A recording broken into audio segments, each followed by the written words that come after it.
Hi everyone. Today I'm going to tell you a beautiful short story from Udyog Parv of Mahabharata. And yes, this story is one brilliant, grand example of the ultimate reward of pride. So let me tell you the story. King Nahush was a Chandravanshi and he was the ancestor of Pandavas. He was a very good king. He ruled his kingdom very nicely. People were very happy, and because of his good, noble qualities, at that time in heaven, Lord Indra, he killed Dhritarashtra, who was a Brahmin, and that is why Indra felt guilty. So he hid himself. But without a king, the kingdom cannot be ruled. So all the gods, the Gandharvas, Kinnaras, Brahmins, Rishis, they were very much worried कि where Indra had gone. They searched a lot, but they couldn't find him. Ultimately, everybody suggested that King Nahusa had already a good name and fame, so let him be the king of godsmen, let him be the Indra. So they went to him and requested him to be the king of the gods. Nahusa first refused and told them that he is not fit for that post. He didn't want that, as he was not able to rule the gods. That time all the Brahmins, the Rishis, they said, Ki, oh Nahusa, don't worry, whatever merit we have through our penances, we will transfer that energy to you, by which your strength will be increased and you can rule the heaven. As they said this, Nahusa agreed and ultimately he became the Indra of gods, the king of gods. He became the Indra.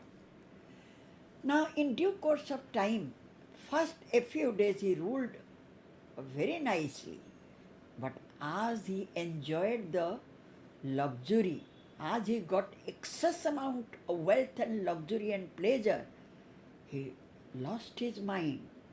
He forgot what is humility, and ultimately his mind was filled with arrogance, stubbornness, and desire increased. So thus, and even when he was getting angry, all were uh, uh, terrified, because he already got by that time the strength from the Brahmins. So one day he saw Sachi Devi, the wife of previous Indra. Sachi was extremely beautiful. As Nahusa wanted that Sachi should be his wife, Sachi didn't agree, because she loved her husband Indra, who was hiding somewhere. Now they sought and Sachi, out of fear, because everybody was scared of Nahusa at that time. Then, because by that time he became very bad, wicked-minded. Indrani came to uh, Devaguru Brihaspati and asked his protection, her protection, to give her shelter. Ultimately, Brihaspati agreed and told her he will do some plan. And even Brihaspati and all the devas, they searched for Indra, what was written in Mahabharata, that they found him, and Indrani told everything about Nahusa to her husband. Then Indra and Brihaspati, they suggested her to make a plan. What plan? Now the Brihaspati told Sachi Devi, Ki, oh Devi, you go to Nahusa and tell him that if he want to marry me, then you come in a grand manner, which was not seen before by anyone. Even better than Lord Vishnu and Shiva. The marriage should be so exceptional. A wedding.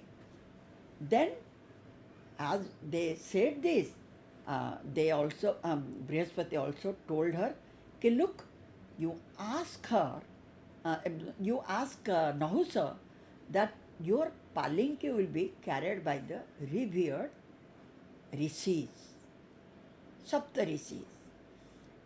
And thus, Sachi Devi was very happy. She came back and uh, all alone means she only went to Nahusha and told that ki, oh king, if you want to marry me, then come to me in a grand manner, like which was not done before by anyone. Then Nahusha said, what is that? Whatever you will say, I agree. Then Indrani said, ki, O king, if you will come in a the palanquin which will be carried by all the revered rishis, and you come to me and I will marry you.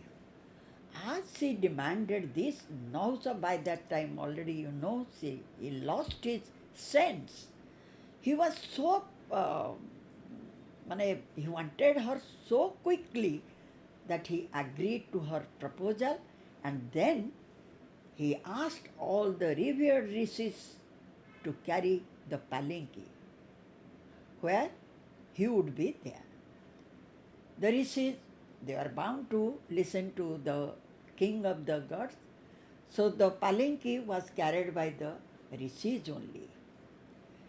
And at that time, Nahusha was very much, he was so, means, he wanted everything faster.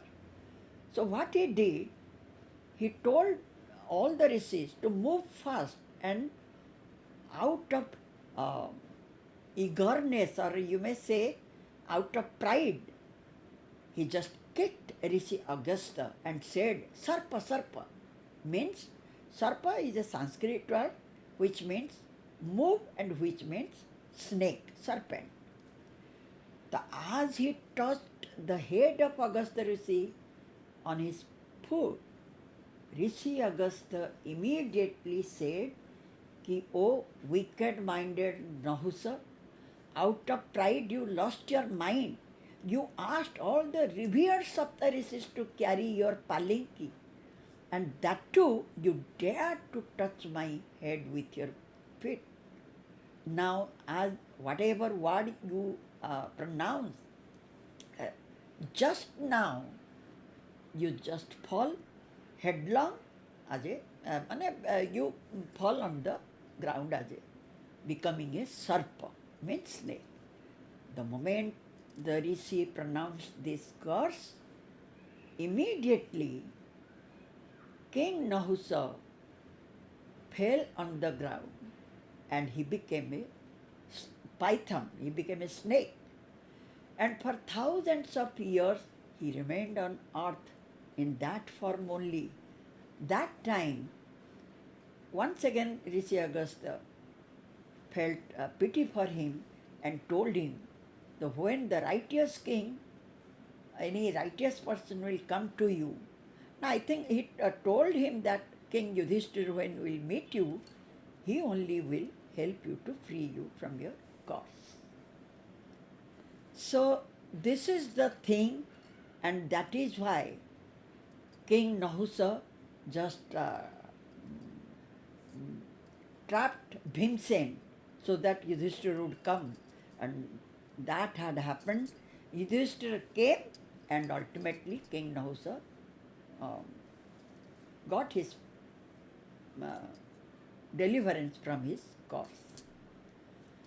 So that is the reason why the first quotation, what I said, he told that, O righteous king Yudhishthir, remember one thing, the wealth and opulence even fascinate the most intelligent and the brave man.